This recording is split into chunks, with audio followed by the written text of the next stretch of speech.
Hey guys, how you doing? Matt Bryers, Sean Jugler from TRITAC-Jitsu. And today, Sean and I were just playing with one of our entrances at TRITAC-Jitsu called W1, which essentially I would call killing the lead, entering with an elbow, dropping a hammer or a cuff into a headbutt.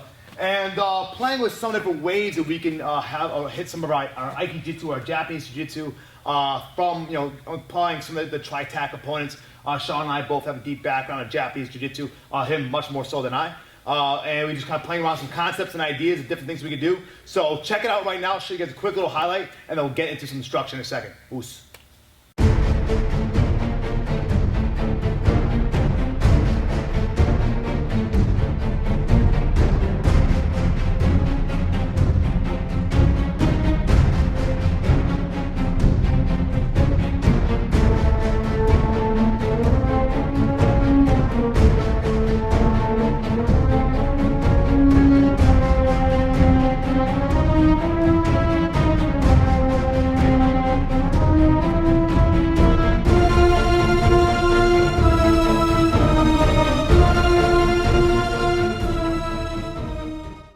Okay guys, let's first break down that W1 entrance. The W1 entrance, again, is either Sean is in a fighting stance and I'm in a duel situation or there's multiple opponents, whatever it is, but I am in a fight, so I'm not just grabbing randomly someone off the street and just doing this to him. It's where his hands are up, he's coming at me aggressively, or he's starting to put punches together. So first we'll start with his hands up kind of in front of me, it gives you my reference. What I'm doing is like a boxing parry. I'm killing the lead with my rear hand and entering in with an elbow to also protect against that punch. So boom. At the same time, protecting that punch, I'm dropping the hammer, open my hand, and then adding a headbutt. What this does, it gives us a nice little reference on this arm. If you notice, I'm just kind of grabbing it over the top, not matching onto it. It's more of a reference where it can start passing and moving. So the first one we looked at was the Kamora. We did a lesson on this a few weeks ago, so we kind of plug it in here. So I'm just going to go 1, 2, drop in, add my headbutt, and then add another hand over, and I'm going to come over for the Kamora grip. I turn so everybody can see on the camera right here. So this is nothing new. We have the Kamora grip. Obviously, we don't want to give up a back, so with the Kamora grip, we're kind of playing around and running him into the wall, boom, smashing his face, and either jacking him up there or coming around and taking his back as a shield.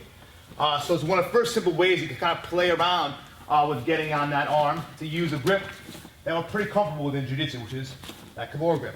So locking it over, and as I'm doing this, I'm bringing that hand over, trying to clip in that elbow again. And I'm not just staying high, I'm trying to bring his posture down. So you see how it drops him in. Now I've got that strong lock. I step out and back step and drive his head, boom, right into the wall. Obviously from here I can start ripping him and punching him or finishing with the Kamora there. Be creative. Fighting is fun, and this is one of the ways to be a little fun.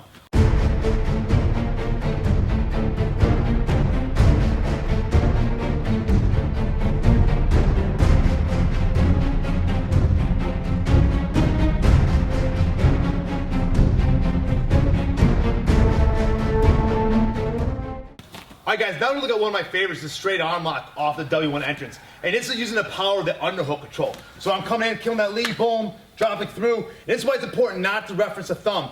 When I don't reference the thumb, now his hand can travel through the hole, alright? When I travel through the hole, I actually bring my body forward and I'm trying to hike that up to my shoulder. And as you guys see, I've got that pinch right there. I've got this lock right here, and I'm just snapping that down. I can bring it right to me or just break that arm right in half. So again, I'm here, boom, driving in, hammer, stopping that headbutt. Oh, see, now I made a mistake. I grabbed the wrist. I'm thinking about going for Kamoras. If I grab the wrist, I have my Kamora, or if I'm just coming through, and now feed through, shove it on my shoulder, and get my lock right there. One more time, nice and fluid, boom, boom, drop that headbutt, coming around, and then there's my lock. All right, guys, that is what we call our W1 entrance, white belt number 1 entrance to the straight arm lock.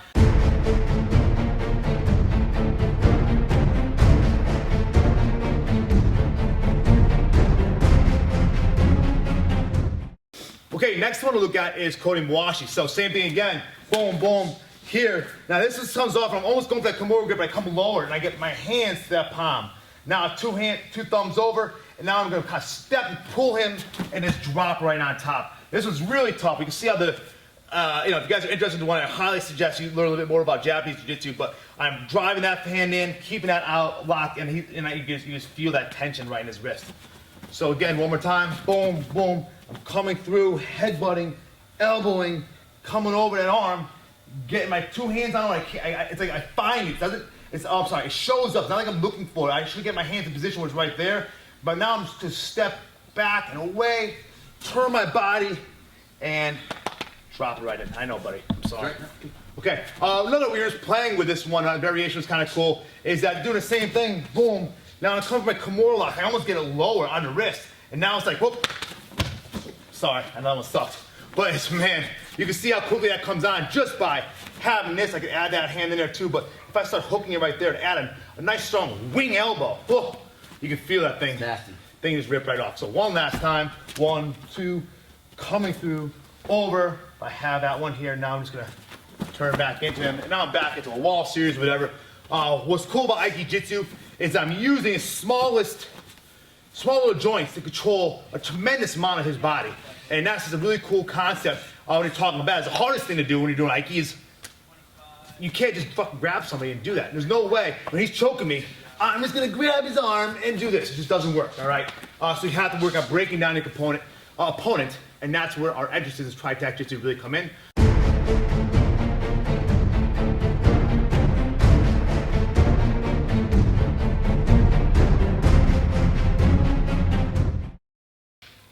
Okay, our last one, we're actually gonna go, why don't you come over here?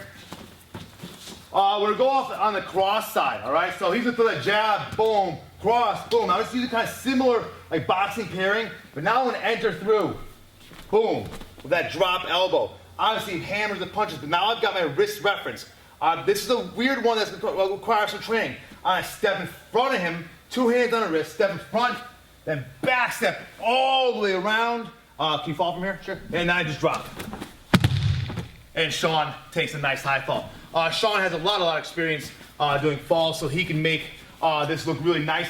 And if you don't have that high fall, you just get face planted, and it's a really bad day. So be careful if you try to with your friends, because it's a vicious one. So 1, 2, entering, boom. I can even sometimes get the Kimura lock first. That doesn't work. I pass it over, drop, and there it's right there. Okay. Boom, boom, boom.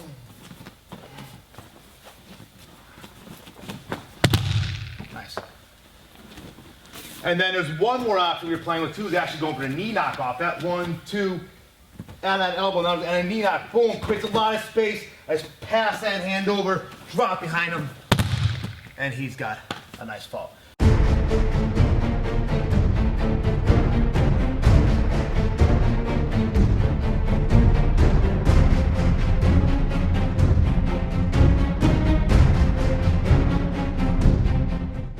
So I will reiterate, guys, that I cannot just grab Sean's wrist and do that. It just doesn't work. There's no way to grab him, pass it over, etc., etc. I need to break him down. And for a TRITAC-Jitsu, it's very, very important to us, or any combat jiu-jitsu system, I need to break my opponent down before I can do jiu-jitsu. Japanese jiu-jitsu is beautiful, Brazilian jiu-jitsu is beautiful, all the grappling arts are beautiful, but when you're talking from a combative standpoint, how to actually do it, when someone has, ill intent towards you, whether it's one guy, multiple guys, you need to be able to use those combative entries that TRITAC is really known for, and that we really work hard on developing for you guys. All right, guys, thanks for checking it out, and we'll see you soon. Peace.